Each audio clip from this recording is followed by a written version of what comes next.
¿Qué tal amigos? ¿Cómo están? Me da mucho gusto que estén aquí conmigo de nuevo. El día de hoy hemos decidido hablar un poquito acerca de cómo es que el cine nos enseña algunas cosas, y para ello tenemos el tema de la física cuántica y el espacio. Una mezcla de ciencia ficción en donde la ciencia está aplicada a lo que se conoce hasta ahora y la parte de ficción es que posiblemente aún no sea realidad. Para hablar un poquito de este tema, les voy a presentar 3 películas que coinciden a lo largo del tiempo. Esta es Odisea del Espacio, de 2001, de Stanley Kubrick, de 1968. Después hablaremos un poquito acerca de Contacto, una película de Robert Zemeckis, del 97. Y por último hablaremos acerca de Interestelar, del 2014, del conocido Christopher Nolan. Entonces los invito a ver esta física cuántica y cómo el cine nos enseña ciertas cosas que son importantes aprender. Regresamos.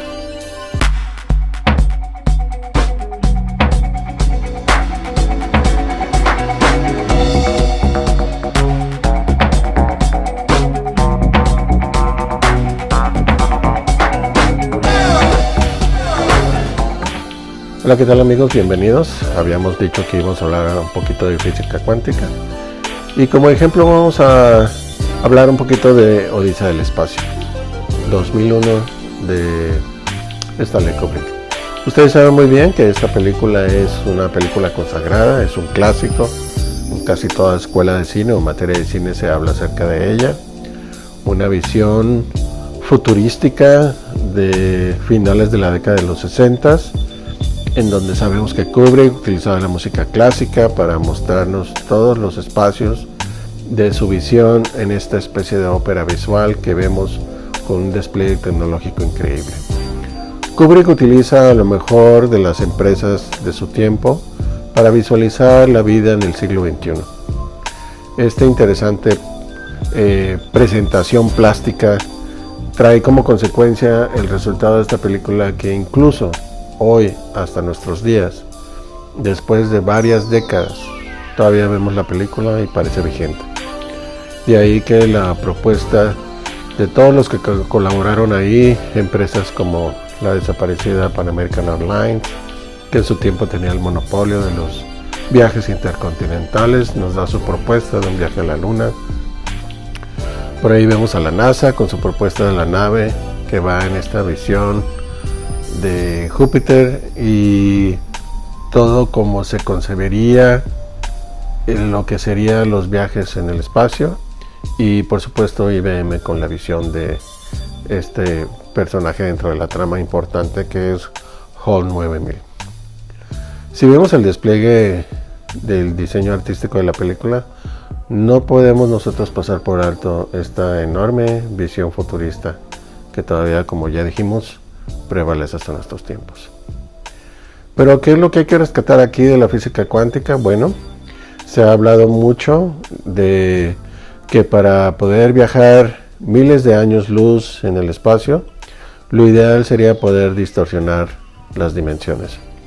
Para ello se dice que hay algunas autopistas que existen en el espacio, que si nosotros tuviéramos la habilidad de conocerlas, pudiéramos viajar millones de años luz en distancia a unos cuantos segundos. Esta idea que existe desde hace mucho tiempo y que tiene que ver en mucho con teorías de la relatividad y otras cosas, la vemos plasmada en este viaje que Dave hace hacia el espacio. Y Kubrick utiliza ahí una mezcla de pinturas distorsionadas para poder simular este túnel por el cual este personaje viaja. Si vemos con cuidado la propuesta, que a veces no es muy entendida en este sentido, debemos de comprender que, pues evidentemente para un espectador que no ha estado educado en el lenguaje cinematográfico podría ser difícil estas últimas etapas que nos presenta Kubrick acerca de lo que le pasa a Dave. Pero vamos a tomar como referencia lo que nos dice Robert Zemeckis en esta película de Contacto del 97.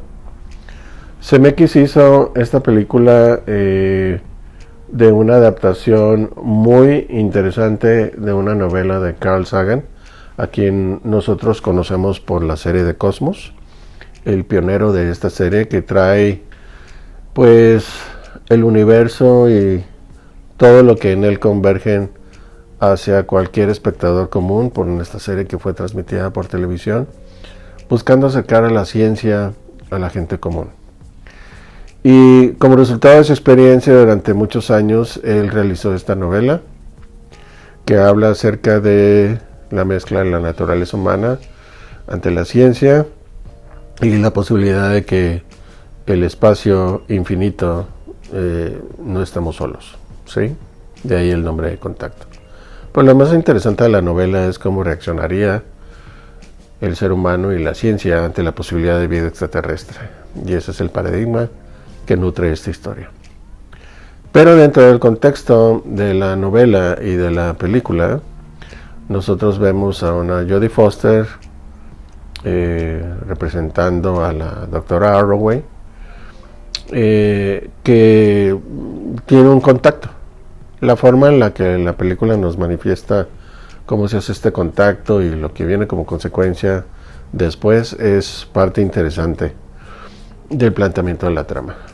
Nos vamos a aventar spoilers aquí con respecto a lo que pues, nosotros queremos hablar con ustedes, pero sí debemos de entender que hay un viaje espacial y que igual que Dave utiliza estas autopistas que existen en el espacio como un método para viajar millones de años luz en solo unos cuantos segundos. Aquí hay información que nos puede remitir a lo que le pasó a Dave. La doctora Arroway nos explica claramente en una escena que a ella le extrajeron de su propia mente contextos familiares para poder percibir la realidad de su entorno. Como creen que uno no está preparado para ver otras civilizaciones con vida extraterrestre en otras partes, pues ella asegura que le bajaron de su mente cosas que le fueran familiares. Y eso es lo que le pasa a Dave cuando vemos que está con este monolito en la que Kubrick no se complica la existencia ante la posibilidad de que o son vida extraterrestre o son a lo mejor Dios. Él no se complica encajando en ninguna de estas dos esquemas, sino hace un simple monolito que está presente en cualquier etapa evolutiva del hombre. Y lo que vemos aquí es muy interesante porque si ustedes se fijan, a Dave lo tienen en un entorno muy parecido a lo que nosotros haríamos si tuviéramos una mascota, como por ejemplo un ratón. Le ponemos ahí su jaula, le ambientamos, le ponemos su ruedita para que corra. Y lo mismo pasa con Dave en este momento, donde pues él está siendo observado, está siendo estudiado y están esperando que pase su vida en ese entorno que para él es familiar. Insistimos, no nos queremos aventar spoilers, porque si hay alguno de ustedes que no ha visto Odisea del Espacio, pues véala y analice mucho el concepto de estas etapas que tiene la película y el pronunciamiento hacia un superhombre del mañana que estuviera más en armonía con el entorno, con el cosmos y con la posibilidad de vida extraterrestre. Estamos hablando de una historia que surge de una novela también de la época, en medio de una guerra fría. De ahí el contexto de la historia, ¿no? Pero bueno, volviendo al caso de Contacto de 1997, Robert Zemeckis nos pone aquí en la adaptación de la novela un conflicto interesante, porque no voy a ahondar en detalles, pero una vez que la doctora Arroway logra hacer ese viaje por el cual fue invitada a realizar, no tiene ninguna evidencia científica, y eso es un planteamiento interesante. Al menos eso es lo que ellos creen, que no tienen evidencia científica. ¿Y cómo reaccionaría la humanidad de esta posibilidad de un viaje invitados por extraterrestres? ¿Y qué pasaría como resultado después de este viaje? El resultado de la novela es interesante, pero lo que quiero que veamos aquí y que comparamos en estas imágenes que ustedes ven es precisamente la similitud en la propuesta visual, que nos aclara ya en el 97, se nos ve un poquito más clara de la propuesta de la novela adaptada por Kubrick en el 68. Pero, por si esto no fuera poco, veamos lo que pasa en Interestelar, de Christopher Nolan. Ahora que hemos visto varias películas de Christopher Nolan con diferentes planteamientos e historias complejas, sobre todo la última de Tenet, debemos entender que las historias de Christopher Nolan le atraen cuestiones que desafían nuestra comprensión. Pero en esta película de Interestelar también vemos este fenómeno de la física cuántica, y lo interesante del planteamiento es que sí vuelven a viajar en el espacio, y ahí hay planteamientos de física cuántica muy interesantes, como la teoría de la relatividad en el tiempo y el espacio. Y aunque no quiero aventarme spoilers también, si no han visto la película, analicen muy bien esta última parte de la historia, en donde vemos que el hombre, para hacer el siguiente paso y poder salir del planeta Tierra, que pues lo hemos echado a perder por la contaminación, para aquellos que cuestionan el calentamiento global, la película nos hace una acusación importante de la indiferencia que hemos tenido. Nos hemos echado a perder el planeta y necesitamos irnos a otro. Y lo interesante es el descubrimiento de las otras dos dimensiones, que cuando aprendamos a dominarlas, lograremos hacer esos viajes a través de diferentes dimensiones.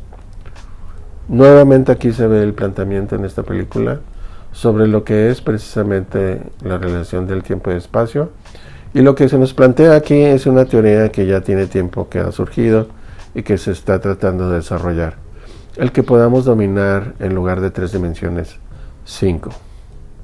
¿Cuáles serían esas otras 2 dimensiones? Porque nosotros hemos escuchado hablar obviamente de la tercera dimensión, que tiene que ver con el volumen. Pero ¿cuáles son esas otras 2 que nosotros tendríamos que aprender? Pues evidentemente la del tiempo y la del espacio. Aspectos que, si como civilización pudiéramos dominar, haría factible los viajes como los vemos en esta propuesta tan interesante visualmente de Christopher Nolan en Interestelar. Aquí el planteamiento es pasar a través de un agujero negro, que de hecho tiene una posición estética pues un poquito compleja, porque sabemos que los agujeros negros absorben todo, incluyendo la luz.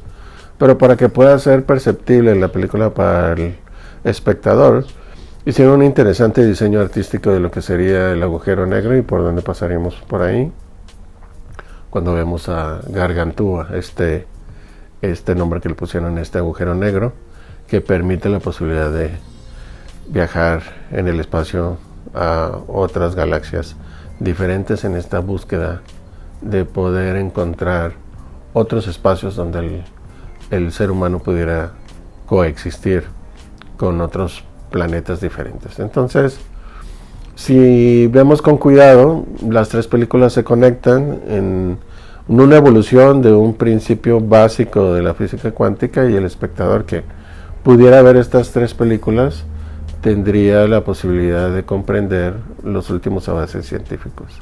No es casualidad que tanto la película de Kubrick como la de Contacto, así como también obviamente en la Interestelar, NASA, que a veces pensamos que no está haciendo nada, NASA es una de las agencias importantes que fueron las que se consultaron para la realización de estas historias. De ahí que los planteamientos tienen este fundamento científico, y de ahí que de repente la ciencia ficción es interesante, porque a veces creemos que ciencia ficción tiene que ver con historias como la Guerra de las Galaxias, por ejemplo, pero no necesariamente. Hay fundamentos científicos, y aunque no son posibles por aquello de la ficción que estamos viendo, la ciencia fundamenta muchos de los argumentos que se nos plantean.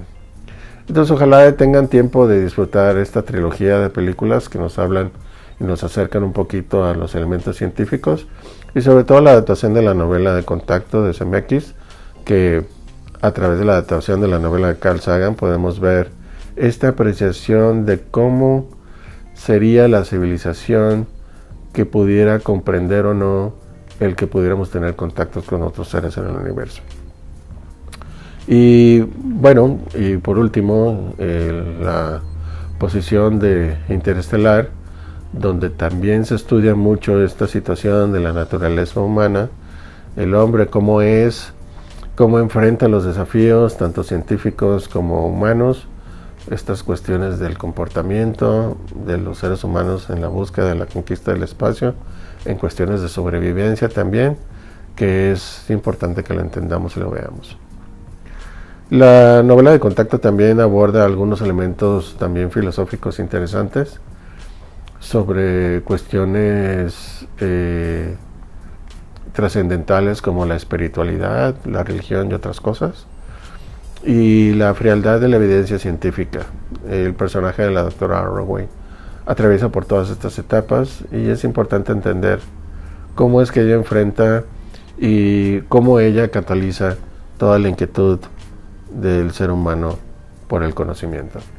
Entonces las tres son un planteamiento interesante, si las pueden ver en secuencia sería muy bueno porque verían la evolución del cine no nada más en el aspecto tecnológico de los efectos, sino también la reiteración de teorías que hablan acerca del espacio y las reglas del universo, y cómo el cine a través de sus propuestas y de sus historias a nosotros nos da a aprender diferentes conceptos científicos y tecnológicos que nos ayudan. Esto es para que nosotros entendamos que el cine también nos aporta conocimiento a cada uno de nosotros. Espero que disfruten estas tres propuestas. Si tienen oportunidad de verlas, los invito a que lo hagan. Y gracias por su participación. No olviden apretar el botón abajo de suscribirse. Y recuerden que nos vemos aquí en promedio cada semana. Gracias, disfrútenlo y un placer saludarlos. No olviden poner sus comentarios en la parte de abajo. Y quedo a sus órdenes en los correos y en la dirección que vienen aquí en el súper. Muchísimas gracias por estar con nosotros y disfruten Cinéfago en cada emisión que nosotros hacemos. Gracias y hasta luego.